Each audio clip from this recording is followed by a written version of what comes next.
राहुरी नगरपालिकेचं 2 डिसेंबरला मतदान होतंय। त्या दृष्टीने आता जे उमेदवार आहेत ते प्रचाराला लागले आहेत। मतदारसंघ प्रभाग क्रमांक ते पिंजून काढतायत। त्याच बरोबर प्रभाग क्रमांक 12 जो आहे तो अतिशय महत्वाचा आहे। सर्वाधिक मत या प्रभाग क्रमांक 12 मध्ये आहे आणि अल्पसंख्याक मतांची संख्या या मतदारसंघामध्ये अधिक आहे आणि त्या दृष्टीने या ठिकाणी उमेदवार देखील उभा करण्यात आलेत। मात्र एक अल्पसंख्याक उमेदवार आहेत जे या प्रभाग क्रमांक 12 मध्ये उभे आहेत, त्यांच्याशी आपण चर्चा करूयात। प्रभाग क्रमांक 12 चे अपक्ष उमेदवार आहेत अल्मास अत्तार। काय सांगाल की आपल्याला या प्रभागामध्ये निवडणूक लढवण्याची जी आहे ती गरज पडली आहे, काय कसं बघता या निवडणुकीकडे? मेरा नाम अल्मास अफनान अत्तार है। मैं 12 क्रमांक ब में खड़ी हुई हूँ अपक्ष से। और यहाँ पर जो समाज के लोग हैं उन्होंने हमें प्रोत्साहित किया कि आप खड़े रहो, हम आपको निवड़ करके लाएंगे। मुझे ये समाज के लिए बहुत कुछ करना है। यहाँ लोगों की बहुत सारी समस्याएं हैं।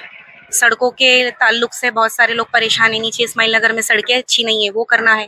पानी की प्रॉब्लम्स है, बहुत सारी समस्या है, वो सब दूर करनी है। तुम्ही आता मतदारांच्या भेटीगाठी घेतायत, काय तुम्हाला तिकडून प्रतिसाद मिळतोय मतदारांकडून? लोगों का बहुत सपोर्ट है मुझे। अल्लाह का एहसान है कि मुझे लोगों का बहुत सपोर्ट है। सबने कहा कि हाँ आप इलेक्शन में खड़े रहो, हम आपको साथ देंगे। सबका मुझे बहुत ज्यादा योगदान है। किती मतदान आहे अल्पसंख्याक या तुमच्या प्रभागामध्ये? 1300 मतदान आहे हे अल्पसंख्याकांमध्ये। कसा प्रचार करणार आता तुम्ही या प्रभागामध्ये? कुठले मुद्दे घेऊन जाणार मतदारांसमोर? मुद्दे तो बहुत सारे हैं, लेकिन अभी खास मुद्दा लोगों का एक समाज का शिक्षा का है। और लोगों की बहुत सारी प्रॉब्लम्स है, रास्तों के प्रॉब्लम्स है, सीसीटीवी कैमरे इधर नहीं है। और लोगों की पानी की प्रॉब्लम्स है, सड़कों की प्रॉब्लम्स है, स्वच्छता नहीं है, इथे शौचालय नहीं है, बहुत सारी समस्याएं हैं, उन्हें सबको सॉल्व करना है। नक्कीच। कुठले असे महत्वाचे प्रश्न आहेत तुमच्या समाजाचे की त्याच्यासाठी आता तुम्हाला निवडणूक रिंगणात उभा राहावं लागलंय? अपक्ष उमेदवारी आपण करताय, बीजेपीकडून देखील आपली उमेदवारी अशी मांडली जात होती, मात्र तिकडून उमेदवारी मिळाल्यानंतर तुम्ही अपक्ष अर्ज भरलाय निवडणुकीला समोर। आज या ठिकाणी माझं नाव अफनान अत्तार आहे। माझी मंडळी प्रभाग क्रमांक 12 तील मतदारांच्या आग्रहाखातीर ही उमेदवारी करत आहे। आणि आज आपल्याला जे काही सांगताय लोक काही भाजपची उमेदवारी करणार होते, आज भाजपची बी टीम आहे। तर मी आपल्या माध्यमातून लोकांना सांगू इच्छितो जे कोणी माझ्यावर असे निराधार आरोप करत असतात त्यांनी समोर यावे, समोरासमोर चर्चा करावी, किंवा मी त्यांना येणाऱ्या 1 तारखेपर्यंत मी त्यांना मुदत देतो, त्यांनी हे आरोप सिद्ध करून दाखवावे आणि त्यांनी माझ्याकडून 1 लाख रुपये बक्षीस घेऊन जावे, नाहीतर ते जे सांगतील मी त्यांना पाठिंबा द्यायला तयार आहे। दुसरा प्रश्न राहिला समाजातील आमच्या मतदारांच्या ज्या अडीअडचणी, मी आज उमेदवारी का करतो त्याच्या मागचं पहिलं कारण असं आहे की आमच्या प्रभागाला 2001 नंतर प्रभागातील उमेदवार कुठल्याही पक्षाने दिलेले नाही। आज 2025 साली माझ्यासारखा एक तरुण उमेदवार म्हणून मतदारांनी मला पुढे प्रोत्साहित केलेलं आहे।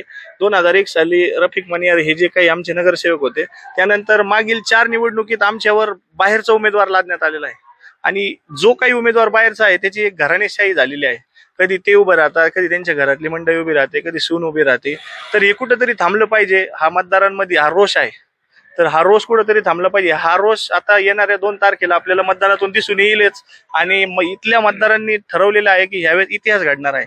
आणि ज्या वेळेस मतदार राजा जागा होतो आपणही पाहिलं आहे। आणि मी जमिनीवरचा उमेदवार आहे, लोक माझा काही अपप्रचार करताय, मी भाजपची बी टीम आहे, त्या लोकांनी मला पैसे दिले किंवा मला उभं करण्यासाठी। आता ह्या काळात ह्या गोष्टी होत राहतात, ह्या काळात चर्चा आणि मोबाईलचं स्टेटस थांबवता येत नाही। तुम्ही जरी लोकांवर दडपशाही किंवा हुकुमशाही केलेली असली पण लोकांच्या मनातून माझं नाव काढू शकणार नाही। तुम्ही एकदा प्रभागाशी लोकांशी चर्चा करा, मतदारांशी चर्चा करा आणि हा जो काही आरोप ते मला माझ्यावर करताय त्यांनी, मी तुमच्या माध्यमातून पुन्हा एकदा सांगतो, त्यांनी हा आरोप सिद्ध करून दाखवावं आणि येणाऱ्या 1 तारखेपर्यंत मी त्यांना मुदत देतो। आपण मतदारांची सगळ्यांशी चर्चा करून त्यांना जाहीर पाठिंबा देऊन टाकू। मतांचं गणित कसं असणार आहे या प्रभागामध्ये? हा प्रभाग तसा पाहिला गेला तर राहुरी शहरातील सर्वात मोठा प्रभाग आहे। 3811 आमची मतदारसंख्या आहे, त्यातील काही मयत जर सोडले तर 3700 लोक आहे आणि त्याच्यात सगळ्यात मोठं आमच्या अल्पसंख्याक समाजाचं मतदान जास्त आहे, 1350 आहे। त्यानंतर 2 नंबरला दलित समाज 940 आहे, 3 नंबरला भिल्ल समाज आहे, त्यांचं मतदान आहे 305। तर असं गणित जर बघितलं आपण एकत्रित तर या ठिकाणी मतदारांचं म्हणणं असं, आणि उमेदवार 5 आहे। काही लोक असा अपप्रचार करताय की अल्पसंख्याक समाजाचे 2 उमेदवार असल्यामुळे त्यांची मतविभागणी होईल, आम्हाला फायदा होईल।